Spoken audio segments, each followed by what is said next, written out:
whether any tax is applicable to NRE account. Options है yes, no, partially, depends on bank policy. तो इसका answer है no. कोई भी टैक्स एप्लीकेबल नहीं होता एनआरई अकाउंट्स में। एनआरई अकाउंट्स में जो इंटरेस्ट उनको मिलता है उसके ऊपर कोई टैक्स नहीं लगता।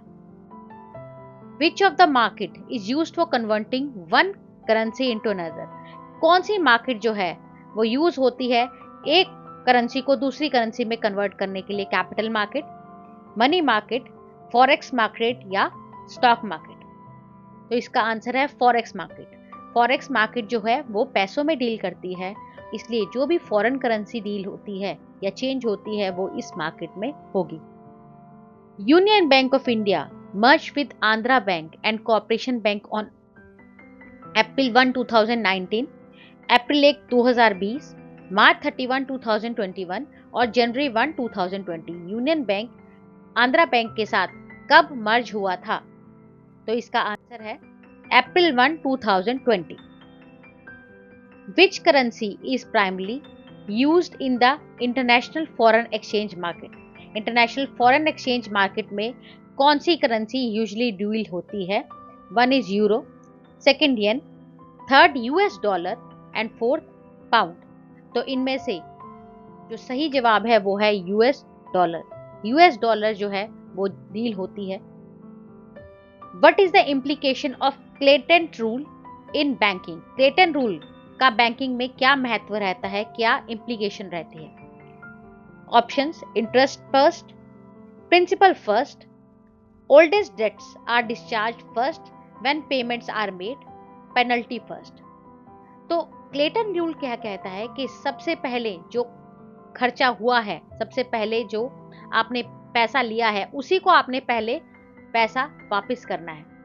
तो ये है oldest debts are discharge first when payments are made. तो ये आपका सही आंसर है। Name the mobile banking from Union Bank of India. Union Bank of India की मोबाइल बैंकिंग का नाम क्या है? योनो, व्योम, आई मोबाइल और भीम। तो इसका करेक्ट जवाब जो है वो है आपका व्योम।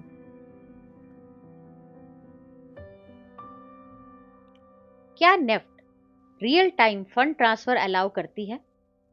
डस NEFT allow real time fund transfer? Options: yes, no, partially या ओनली ऑन वीकडेज। तो इसका आंसर है no. Real time fund transfer नहीं अलाउ करती नेफ्ट। नेफ्ट बैचेस के अंदर होती है। Then which organise developed UPI? UPI को किस ऑर्गेनाइजेशन ने डेवलप किया था? एनपीसीआई, आरबीआई, सेबी या नाबार्ड? तो इसका सही आंसर है NPCI, National Payments Corporation of India. India की फॉरेन एक्सचेंज मार्केट को कौन मैनेज करता है? Which organisation manages the foreign exchange market of India? RBI, SEBI, NABARD या आइडा? तो आंसर है आरबीआई। जो भी फॉरेन एक्सचेंज मार्केट्स हैं, जो भी करेंसी डीलिंग्स हैं, वो सारी की सारी आरबीआई मैनेज करता है। Which security measure is typically used for digital banking transactions? Digital banking transactions करते हुए कौन सा सिक्योरिटी मेजर जो है हम मैक्सिमम टाइम पर यूज करते हैं? One is pin, second captcha, third is to factor authentication and fourth option is biometric only. तो इसमें से सही जवाब जो है आपका वो है two factor authentication. Two factor authentication हम मैक्सिमम टाइम यूज करते हैं इस चीज के लिए। Then what does the term capital market refers to? Capital market जो है टर्म वो किसके लिए हम लोग यूज करते हैं? Short term loans, long term security market, deposit accounts या करेंसी एक्सचेंज? तो आंसर है security markets. Capital exchange market जो है हम सिक्योरिटी मार्केट्स को कंसीडर करते हैं। Which organisation regulates the securities market in India? India की सिक्योरिटी मार्केट को कौन सी ऑर्गेनाइजेशन रेगुलेट करती है? आरबीआई, सेबी, आईडा या एनपीसीआई?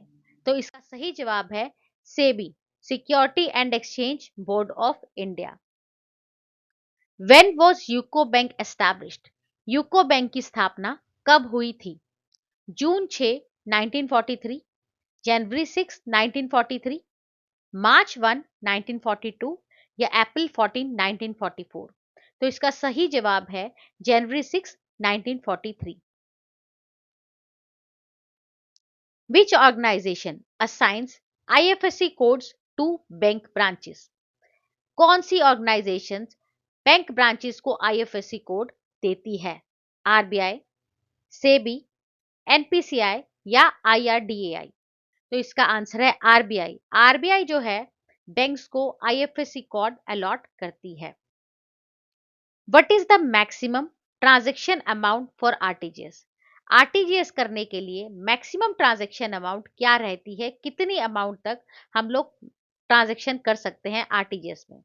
1 लाख, 5 लाख, 10 लाख या नो लिमिट? तो इसका आंसर है नो लिमिट। आरटीजीएस की मैक्सिमम अमाउंट की कोई लिमिट नहीं होती। What is the name of stock exchange in India? India के स्टॉक एक्सचेंज का क्या नाम है? नैस्डैक, एनएससी, एमसीएस या आईसीईएक्स? तो इसका जवाब है NSC, national stock exchange of India. एक स्टॉक मार्केट है, एक स्टॉक एक्सचेंज है इंडिया का। What is the primary difference between NBFCs and bank? Non banking finance companies और बैंक्स के बीच में प्राइमरी डिफरेंस क्या होता है? तो वो है NBFCs can issue cheques, banks can not lend money, NBFCs deal with loan and investments, bank have full banking license और both are the same, दोनों ही एक जैसी हैं। तो इसका जवाब है NBFCs deal with loan and investments। क्यों? क्योंकि NBFCs जो हैं वो डिमांड डिपॉजिट मीन्स लोगों से पैसा एक्सेप्ट नहीं कर सकती, इसलिए वो सिर्फ लोन एंड इन्वेस्टमेंट ही करती हैं। जबकि बैंक्स के पास एक फुल बैंकिंग लाइसेंस होता है जिसमें बैंक्स कस्टमर से डिपॉजिट भी ले सकते हैं, मीन्स उनकी उनसे एफडीआर भी बना सकते हैं, उनके सेविंग अकाउंट्स भी खोल सकते हैं और साथ के साथ उनको लोन भी दे सकते हैं। What is the first character of IFSC code used to represent? जो पहला कैरेक्टर होता है आईएफएससी कोड का वो क्या दर्शाता है? Branch name, bank name, region या अकाउंट टाइप? इसका आंसर है बैंक नेम। जैसे एसबीआई का स्टार्ट होता है एसबीआईएन, ठीक है, तो वैसे ही आपका जो फर्स्ट जो है लेटर्स वो आपके बैंक के नेम के होते हैं इसके अंदर।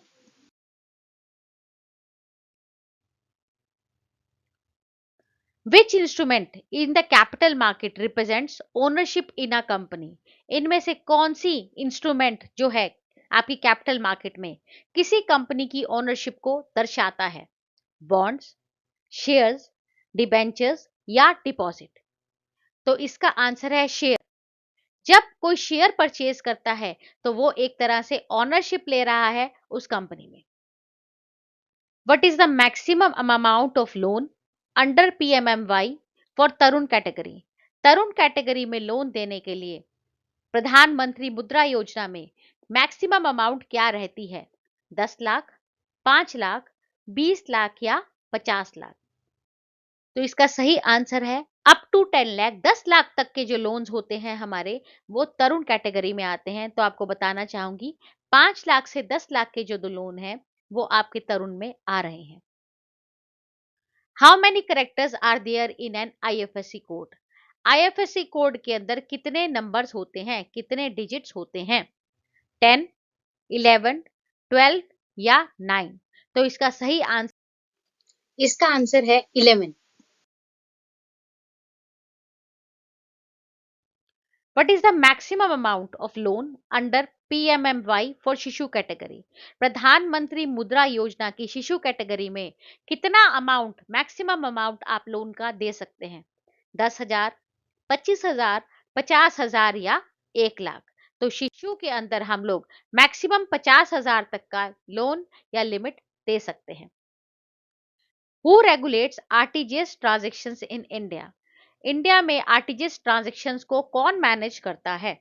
एनपीसीआई, आरबीआई, आईआरडीएआई या सेबी?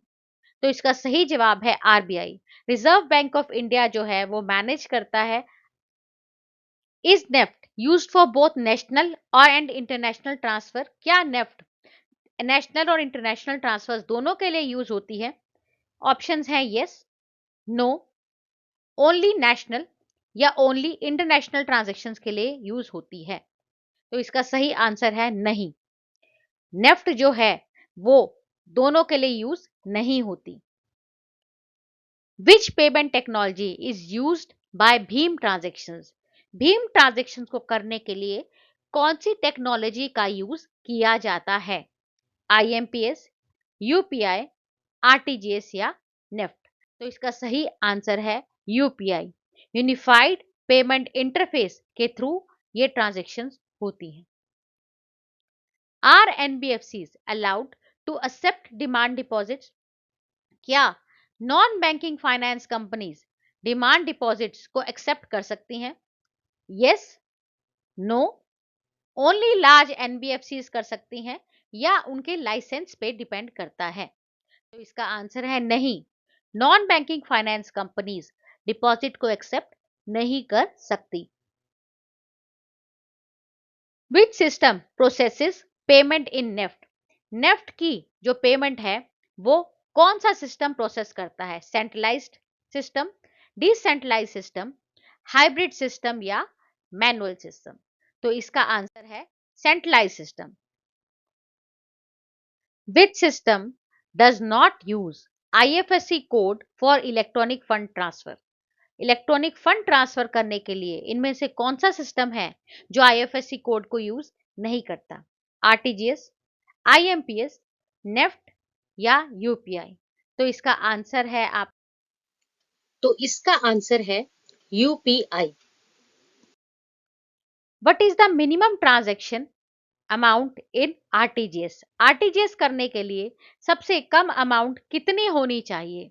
1 लाख, 2 लाख, 5 लाख या 10 लाख? तो इसका आंसर है 2 lakh. RTGS available 24/7 365 for which date? RTGS जो है वो अब 24 घंटे पूरे 7 दिन तक 365 दिन अवेलेबल रहती है। तो ये जो शुरुआत है वो कौन सी तारीख से हुई थी?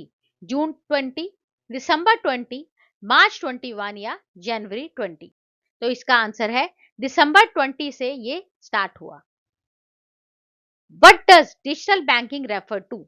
डिजिटल बैंकिंग किस चीज के लिए हम लोग वर्ड यूज करते हैं? एटीएम यूज के लिए, ऑनलाइन बैंकिंग के लिए, मोबाइल रिचार्ज के लिए या चेकबुक बैलेंस के लिए? तो इसका आंसर है आपका ऑनलाइन बैंकिंग के लिए। ऑनलाइन बैंकिंग के लिए हम ये यूज करते हैं। डिजिटल बैंकिंग सर्विसेज करने के लिए हम बेसिकली कौन सा डिवाइस यूज करते हैं? Which device is primarily used for digital banking services? Tablet, smartphone, computer या एटीएम? तो इसका है answer smartphone. How many banks are part of UPI in India? India में यूपीआई को कितने बैंकों ने अपना पार्ट बनाया है? 100+ बैंक्स, 150+ बैंक, 200+ बैंक या 250+ बैंक्स? तो इसका आंसर है आपका 200+ banks. What is the full form of HTTP? HTTP की फुल फॉर्म क्या है? Hyper text transfer protocol, hitech transfer process, hyperlink transfer process या हाइपर टर्मिनल ट्रांसपोर्ट प्रोटोकॉल? तो इसका सही आंसर है हाइपर टेक्स्ट ट्रांसफर प्रोटोकॉल। तो ये था हमारा आज का जनरल नॉलेज का करंट अफेयर्स का वीडियो।